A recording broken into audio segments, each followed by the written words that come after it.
from Castle Goring, from Mickey, Aurora, and from me. Well.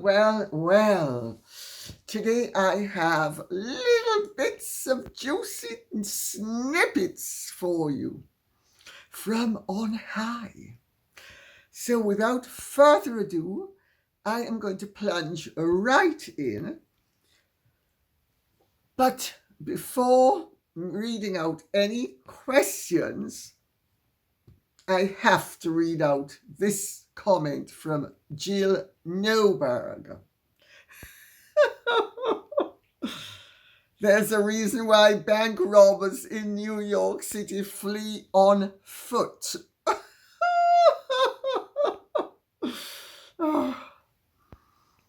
Obviously, Megsy baby has never heard that bank robbers in New York don't flee in vehicles, they flee on foot because it's quicker to run than to drive in New York, especially around Times Square. So, without further ado, let me plunge right in with Laurie Denham, who says, "Hello, Lady C. Thank you for all of your informative videos." Thank you. I have been watching for a couple of years and am heartened by your knowledge and honesty.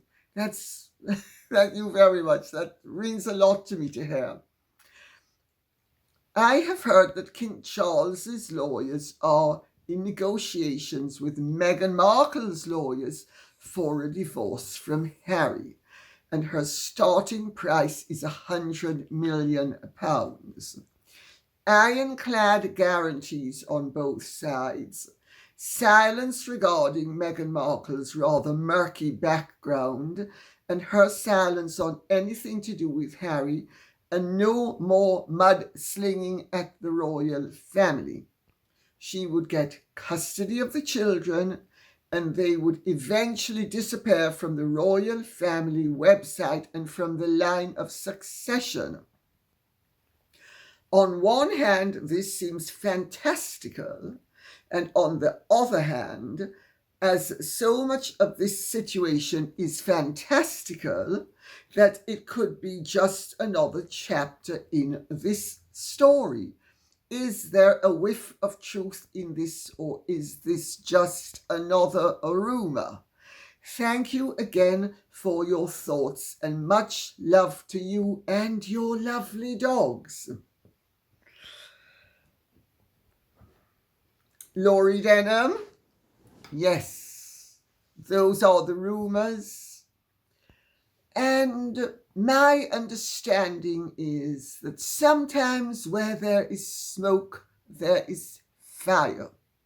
Not always, because dry ice looks as if it's giving off smoke when it's not.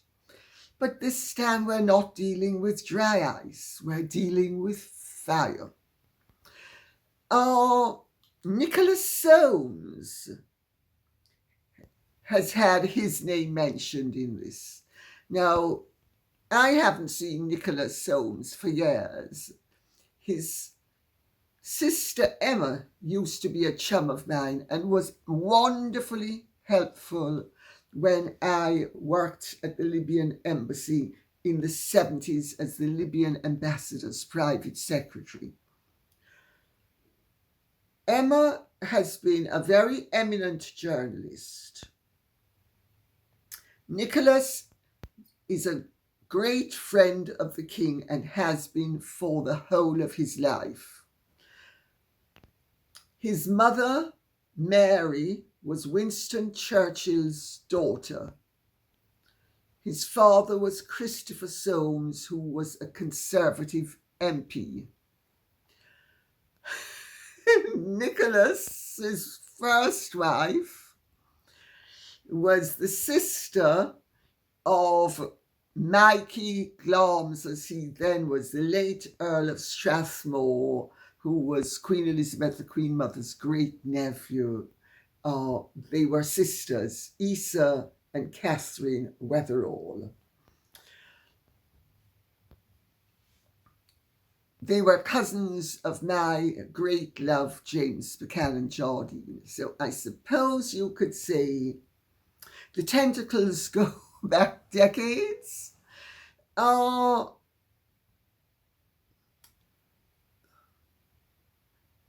I'm going to be very measured and very careful what I say. Whenever any high profile marriage is in danger of collapsing, each side does what it can to preserve its position. I have to tell you, the word, not on the street, but in drawing rooms, is that the royal family quite rightly has absolutely no trust whatsoever in Meghan Markle, and any agreement that was struck with her would have to be so ironclad that not only she, but her agents would have to be guarded against. Because you see, if Meghan is silenced, were you silenced or were you silent? Do tell, Megsy baby, were you silenced or were you silent? Well, of course, there are some people that, if the price is right, they will zip their mouths, especially when they realize that what they were saying got no credit from the world at large, and people were ultimately able to see straight through them. That doesn't mean that people close to Harry do not regard Meghan as treacherous, devious, and untrustworthy, going off her previous conduct and the way she has trashed unfairly and unnecessarily the royal family and the British nation. So there would be a strong incentive to make sure that, remember what she said? She's never signed anything, like she was a servant, and she didn't sign any NDAs. Well, believe me, she's not getting any money out of anybody unless that big trap of hers is zipped ad infinitum. That's one thing. The figure of £100 million evidently is a Meghan's starting point. Meghan always thought big, but then I gather Meghan's a big girl in many different ways.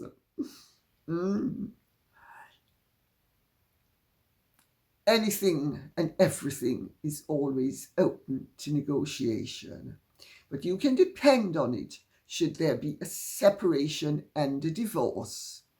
The haggling will be hard on both sides.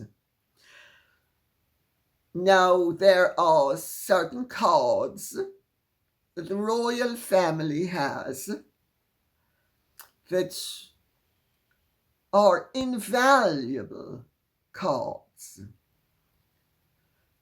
chief of which are the two children. That's right.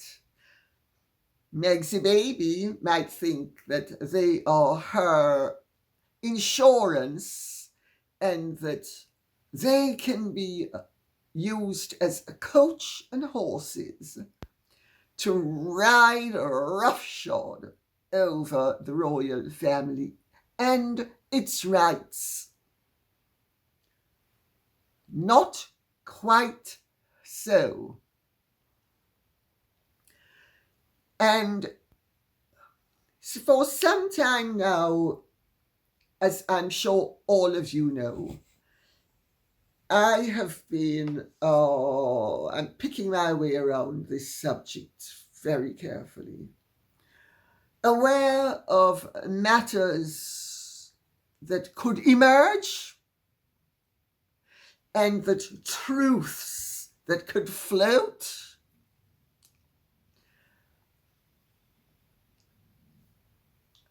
There is no way that Megsy baby is going to be able to spin some of those truths to the royal family's detriment and her advantage. I suspect you know what I am speaking about. As for the children's place in the line of succession,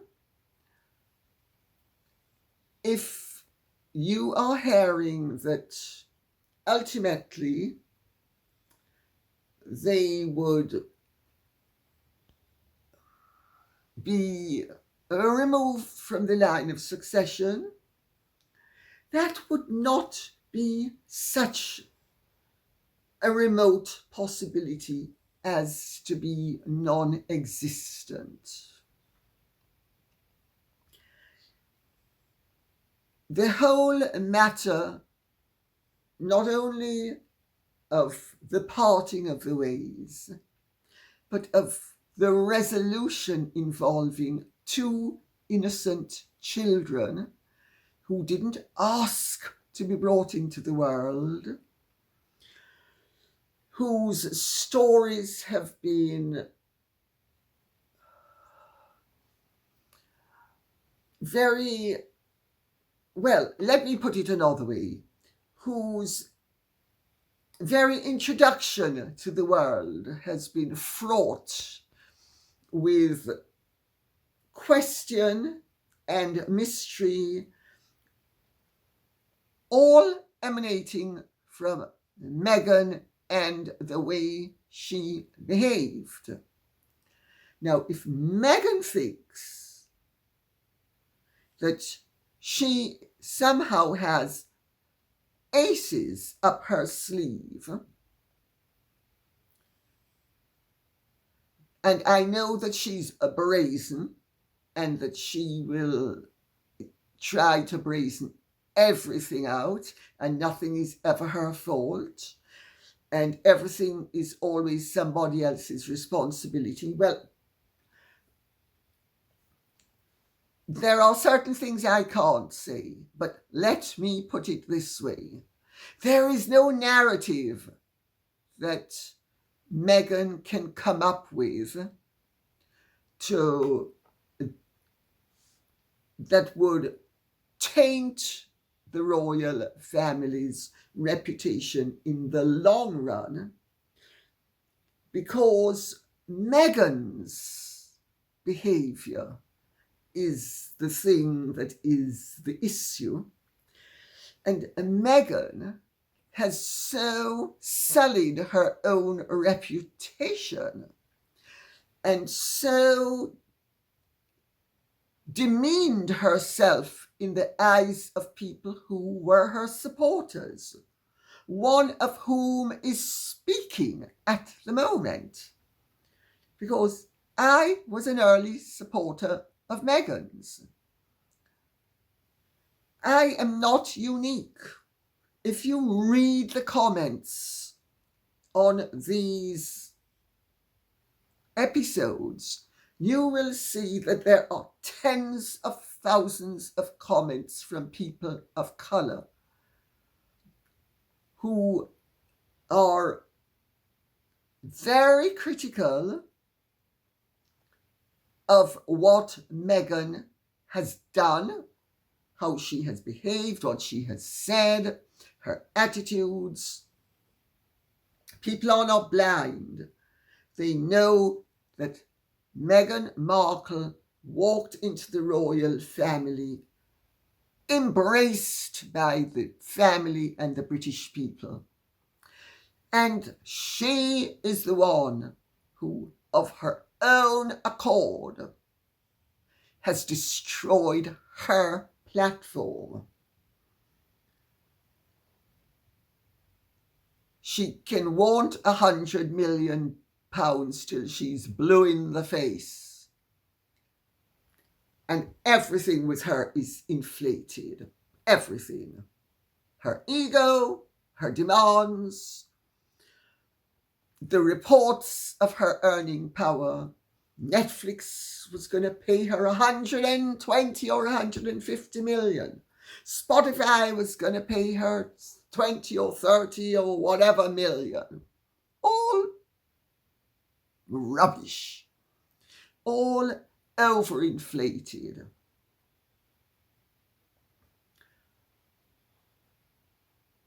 However,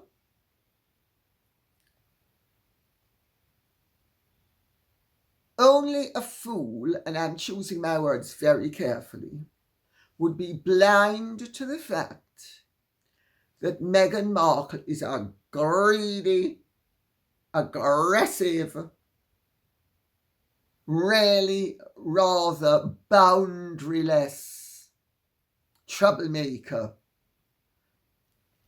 and that unless she were bought off well, it might not be possible to get rid of her without her doing a maximum damage.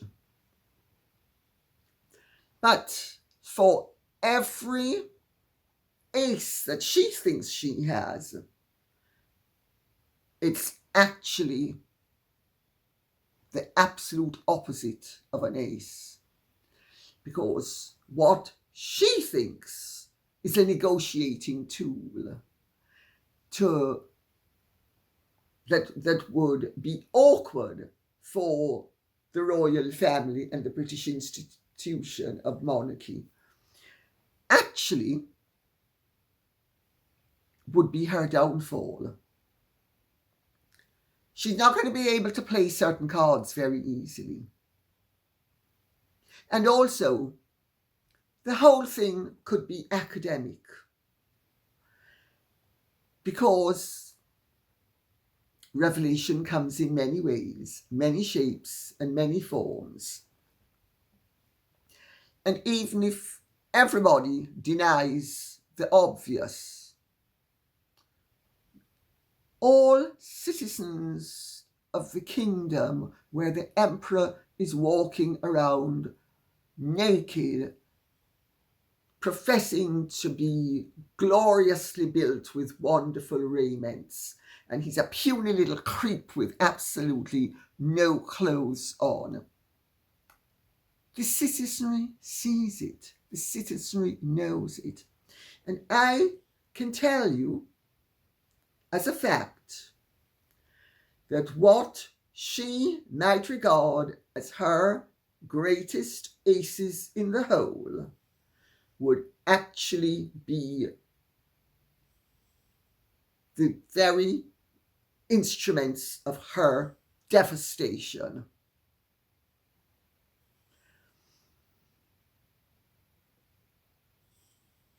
There are ways and means that Meghan has set up certain situations, and she has always thought she was very clever, so clever that she could get away with anything.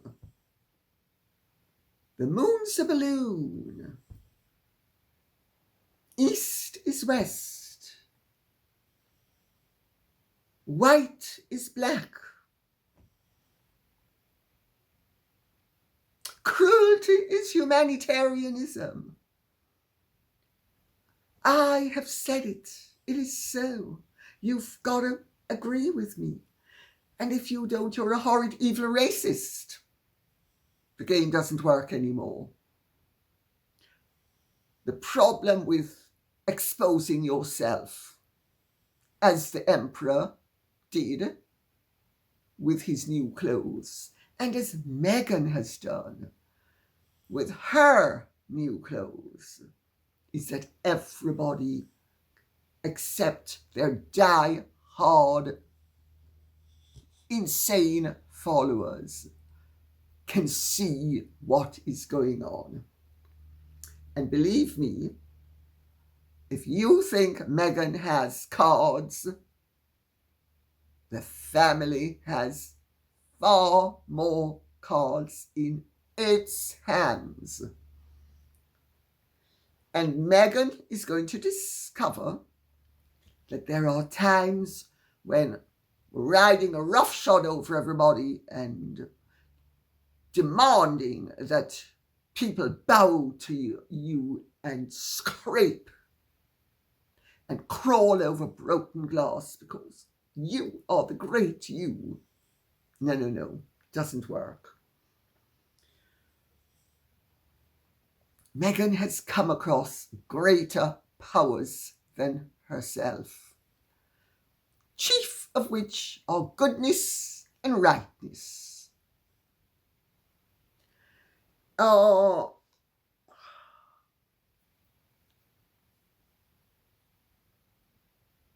wrap this up, should there be a divorce? Should there be an agreement struck? You can depend upon it. She is going to get a lot less than she would like. However, she's going to get a lot more than she deserves, and she will also get a lot more than she would have got had she remained a jobbing actress and a working girl. But Meghan's a pro, and pros always know how to milk the situation to their advantage. Problem is, the ego is rather bigger than the result is going to be. I hope that answers the question. I don't think I can answer it any more fully at this point or clearly, but I hope I have been able to indicate what the possibilities are in the situation. She wouldn't be, incidentally, the first royal wife who thought that she could jump on the gravy train and benefit. And then when she discovered that the bowl is a lot shallower than she thought it was, decided she was going to stay in situ. The question is, would Harry at this point, should they want to separate, would Harry allow it? I'm not so sure he would. For all his failings, I think Harry may turn out, if only because he's a hothead, to be a more formidable piece on the chessboard than Meghan thought he was. PMQ says, Lady C, do you have any background info as to why Harry didn't attend Jack Mann's wedding? Yes, I do. Yes, I do. Sorry, yes, I do. To those of you who don't know, Jack Mann is a former army officer. He's an old stoic. He is the son of Simon Mann, which we'll get to in a little while. And he, according to Harry, was Harry's true best man at Harry's wedding.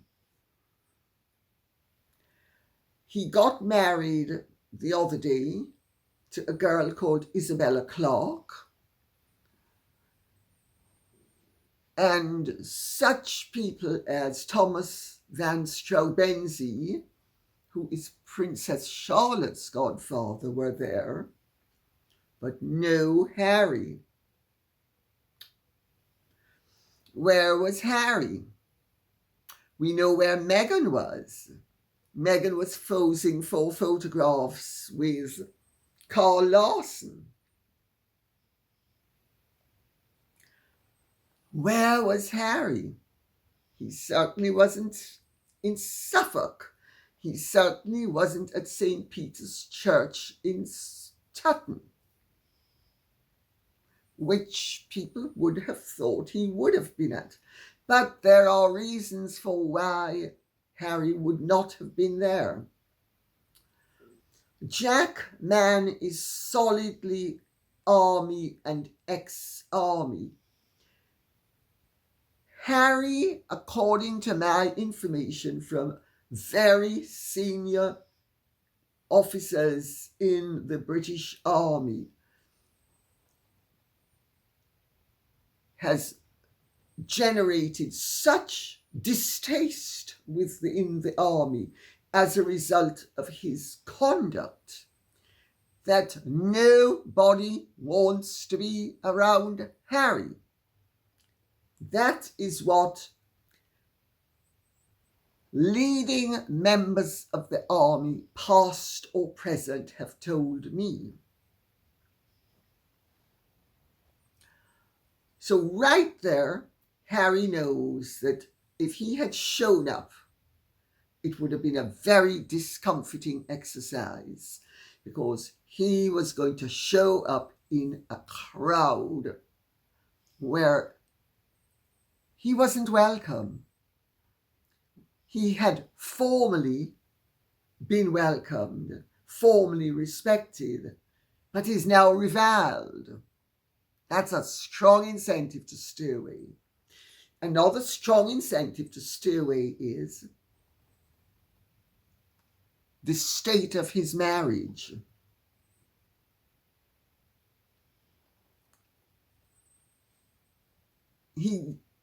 I'm choosing my words very carefully. There is no way Meghan would have attended that wedding. Meghan knows that people would have wanted to do to her what Jeremy Clarkson said he wanted to do, evoking the Game of Thrones scenario. Of course, nobody would have done anything, but she understands that people would have wanted to do it. So there's no way she was going to put herself in such a discomforting position. And my understanding is that he didn't want to put himself in such a discomforting position either. And there's another issue at stake. Was he asked? Now, I'm not going to say whether he was asked or not, because if I said he wasn't asked, he would immediately prick his ears up and say, "Oh, I think I know who she's been talking to." And I am going to deprive him of the pleasure of doing that. So I'm not going to indicate one way or the other. But Jack Mann and Harry met at Sandhurst. They used to play polo together. They were great friends. They served in the British Army, tours of Iraq and Afghanistan. They were both in the Blues and Royals. After Jack left the army, he worked in Libya as a manager for a defense company, a security company really, called Aegis Defense Services. And later on, he went out on his own and set up something called Alma Risk. He is solidly army, surrounded by army people. They value loyalty. They value respect for the commanding officer. They value respect for the vow they took to their monarch. Also, he's from a solidly military background. His father, Simon Mann, was an SAS officer who became a mercenary. And he was jailed for 5 years in 2004 because he organized a coup to overthrow the president of Equatorial Guinea. Now, I knew some of the people involved with this because one of them was Eli Khalil.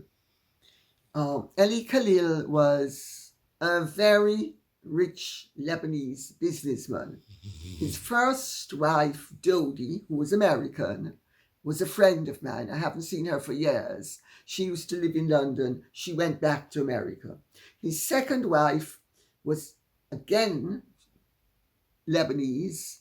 She was she's now Hayat Palumbo, Lady Palumbo. She married Peter Palumbo, and they were great friends of the Princess of Wales. They got divorced. She married Peter Palumbo. He married someone else. And he slipped and fell in his house in London and died. Oh, terrible, terrible. Well, Eli was one of the backers of this coup attempt. They were trying to remove Teodoro Obiang, who was the president of Equatorial Guinea, and they wanted to replace him with their own man, Severo Moto. And Mrs. Thatcher's son, Sir Mark Thatcher, was involved as well. If I remember correctly, Eli gave $750,000. And then the Equatorial New Guineans, as well as the South Africans, wanted him, and he made sure he didn't go back to either country. And Simon Mann was really worried because the president of Equatorial Guinea announced that he was going to eat two things that most men relish and that Harry throws around when he juggles balls. The president said he was going to eat Simon Mann's. Well, he didn't. He was finally released, and he's back in England and flourishing. So let me think, have I answered the question properly? To wrap it up, Harry would be a fish out of water in strong military circles at this juncture. It shows how far Harry has branched away from his old life and how sad his new life is. Because even if he had been asked to the wedding, he knows it would have been a very discomforting experience for him to attend at all. And to attend with his wife was going to be an impossibility, because feelings against her are even higher than feelings against him. Because people understand that without Meghan, none of this debacle that can be laid at the doorstep of Madame Markle would have taken place. So, I hope that answers the question. Geraldine Kearney says, Karl Larsen, I hope you hear the babies snoring very gently beside me on the sofa. Karl Larsen is a former friend of Thomas Markle, and I believe their friendship ended when he was caught out taking photos of Harry and Meghan at the polo a couple of years ago. What background information do I have to fill out the picture? Okay, here goes. Yes, I wouldn't have said Karl Larsen was a friend of Thomas Markle. I would have said that they had a cordial working relationship. I lived through the saga with Thomas Markle. I was peripherally involved, and so was Dan Wooten. Thomas Markle had been roundly abused and trashed, and Karl Larsen suggested to him that they set up and do a YouTube show together, which they started off doing. Thomas Markle he's like me, he has absolutely no expertise whatsoever in terms of all this modern technology, while Karl Larsen did. Now, Karl Larsen infiltrated himself not only into Thomas Markle, but into my circle. Well, not my circle, into my presence, except we never met. He used to phone me up and blah, blah, blah, and he was perfectly charming and very plausible and sort of almost pity me, please. And I mean, I found him perfectly personable and liked him, but I didn't find him particularly trustworthy. And I made that observation to Thomas Markle when things started to go awry. Because I was eager that Thomas Markle, when he came here, because he was going to be coming to England, gratis Dan Wooten and GB News, that I would put him up after he had done his GB News stint.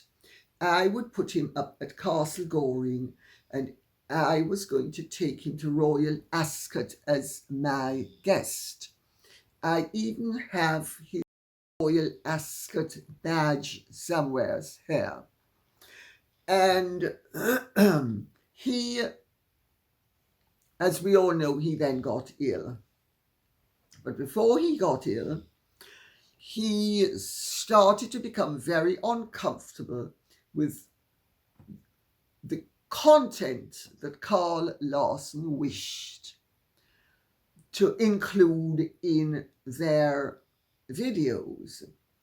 And I encouraged him to stand on his dignity and to not reveal anything private and awkward, because Thomas Markle basically is a decent man who still is loyal to the daughter who has been disloyal to him. And I'm not discouraging him from being loyal, and I'm not encouraging him to say things and speak truths that would reflect adversely upon him, just to unmask his thankless daughter. He doesn't want to do it, and I back him up in not doing it. I think that he's absolutely right to display loyalty to a daughter who has displayed none to him. It's called being honourable. Well, Karl Larsen kept on trying to push him into saying and doing things and speaking about things that he didn't want to speak about. And he on more than one occasion complained to me, and I on more than one occasion backed him up completely and told him, no, you're doing the right thing. Because the whole exercise was that Thomas Markle would be afforded a platform which would reinstate his dignity and show the world that he is a decent and honourable man. And you can't show the world that you're a decent and honourable person if you have some little puppy yapping at your feet trying to convince you to spew forth stuff that you're really not supposed to spew forth. Now, I know that there are many people out there who think Thomas Markle should open up his mouth and blow both Meghan and Doria out of the water. But I agree with Thomas Markle in not blowing Doria and Meghan Markle out of the water. Yes, he will testify for his daughter Samantha in a lawsuit, but he is not gratuitously going to be betraying any confidences that he possesses about his ex-wife or his younger daughter. Well, then,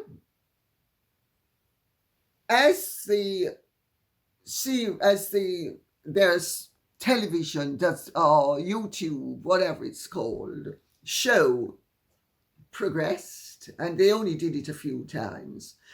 Thomas Markle then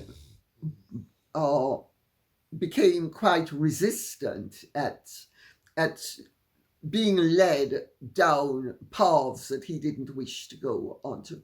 And if I remember correctly, Karl Larsen phoned me up on one occasion complaining that he had gone down to Montecito and Thomas Markle refused to see him, which I thought Thomas Markle was well within his rights to do. Anyway, Thomas Markle is still coming over here. He's going to be the guest of GB News, which was flying him over. Then he was going to be coming and staying with me. And Karl Larsen knew this. And Karl Larsen also knew that I wanted nobody to know about this. I did not want any publicity. And I had told Thomas Markle, who agreed with me, that the condition of staying here and being taken around and about, he was going to be staying in various stately homes with various very grand people.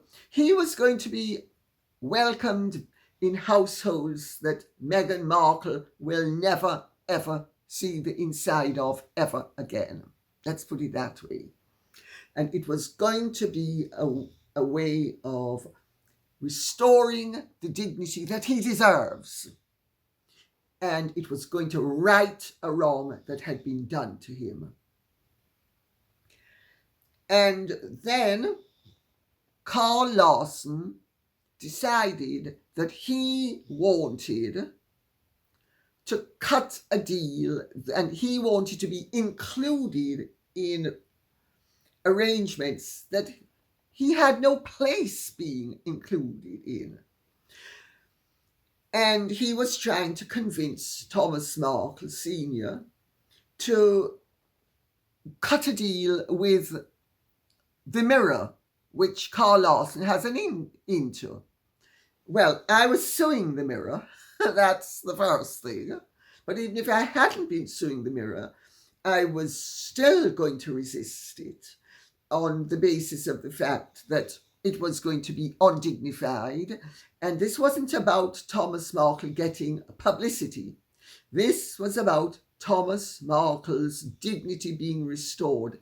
And then, as and how the press found out about it, they could report upon it. But it wasn't about Thomas Markle selling himself, and he didn't want to sell himself. He has been offered vast sums of money that he has always declined. So this was not about Thomas Markle selling himself, but Karl Larsen was trying to mosey in and sell Thomas Markle and himself as a double act. And Thomas Markle point blank refused to do it. And then, when Thomas Markle refused to do it, I'm trying to remember now because it's so much has happened in the interim. At some point, I think it was before Thomas Markle got sick, but it might have been after he got sick. All of a sudden, Karl Larsen is leaking information about our plans to the Mirror and to the Sun. And at that point, I went ballistic. And I told him, lose my number. You were not supposed to open up your mouth about this. But he did. And I was hopping mad about it. And Dan Wooten and I countered it to the best of our ability. Because Dan had known all about Thomas Markle's visit to me after. And and what my plans were for him. I mean, he was going to be treated royally, as I thought he deserved to be treated. And Dan was all in favour of handing Thomas Markle over to me and not exploiting that part of the visit for publicity. The whole purpose of it, I will reiterate, wasn't publicity. It was that Thomas Markle would be received by some of the grandest people in the land, and that he would be treated with the honour that he deserved. And it was not because people were playing to the gallery, because most of what happened would never, ever be known to the public. And of course, Karl Larsen couldn't resist opening up his mouth. And I was absolutely hopping mad about it. So, were they friends? No, they were not friends. They were working colleagues, and Thomas Markle gave him a chance. Thomas Markle trusted him to the extent that it was necessary, and Karl Larsen, in Thomas Markle's opinion, let him down. And he certainly let me down when he took the story of the visit to the Sun and to the Mirror. I mean, the idea that I would have been colluding with anything to do with the Mirror when I was suing them was beyond belief. Having said all of that, up until then, he often phoned me and he spoke to me, and I thought he seemed perfectly pleasant. But of course, I'm an old hand at this, and I don't trust journalists as far as I see them. With one or two notable exceptions, there are decent and honourable journalists, but it does not behoove you to trust a journalist until you know that he or she is absolutely trustworthy, because most of them aren't. And he certainly proved not to be. So I hope that answers the question. And last but not least, Jill Stewart says, I'm embarrassed for Harry with this channeling nonsense. Harry has nothing but Meghan. He has burned the bridge connecting him with his family. I don't think he'll ever leave her. I think Meghan will stay with Harry and his royal bloodline because she is a nobody without it. She's still a nobody, even with it. They have been trapped in their own web of deceit. The web is their marriage. Two people living in misery for the rest of their lives. I'm not so sure. I'm not so sure. The stories I hear, I'm not so sure. I make no predictions. I have been hearing very interesting things which I have shared with you. I don't know how much reliance to put upon anything I hear. But to an extent, the facts speak for themselves because, for instance, small example, this latest foray of Meghan's, where Karl Larsen asserts that they are very happy together and that they were holding hands, then he publishes pictures of Meghan and Harry, but are they holding hands? Not once are they holding hands. Not once. How does Karl Larsen, as a paparazzo, know that they're happy together if he is just a paparazzo? He's at a distance. He doesn't know. This is a Meghan exercise to divert the narrative into waters that she hopes will fill up her pond. We need to also appreciate the fact that there are strong indications that Harry had nothing whatsoever to do with that setup. And any part that he might be observed as having played is more illusory than real. That's why there were no photographs of them holding hands, because they were never holding hands. Now, if certain people who are pro-Harry can be believed, Meghan has been setting up narratives and photo ops behind Harry's back without his knowledge, consent, or approval to deflect attention away from what is really going on in their lives, the turmoil, the tumult, the trouble.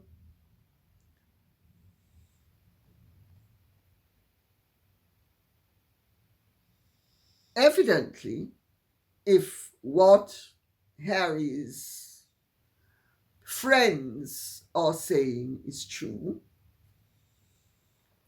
Harry knew nothing about the setup for the New York car chase. And Harry evidently knew nothing about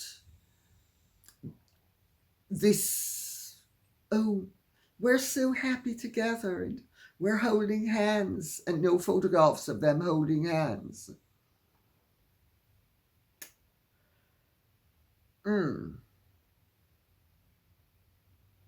Will he ever leave her? I think we should just watch this space and see what happens. I have said all along, I have had a ringside seat for most of my life on a situation and a relationship like Harry and Meghan's, my parents' marriage. That has been tremendously revealing as to what the possibilities are. Now, my father loved my mother, according to him. According to one of my siblings, he was just too weak to leave her. But the members of his family, the male members of his family, never left their wives. Good Catholic boys. No matter what happened, they never left their wives. Maybe they led separate lives, but they never left their wives. That's not true with Harry and his family.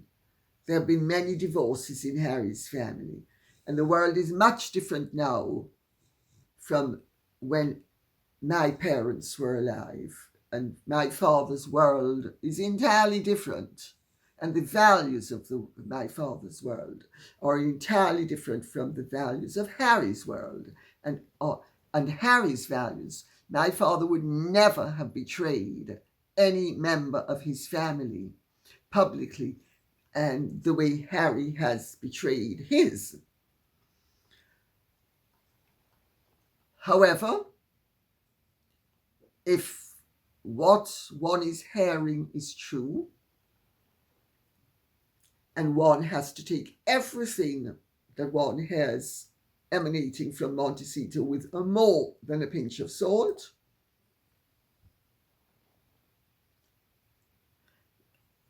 they might not be together forever.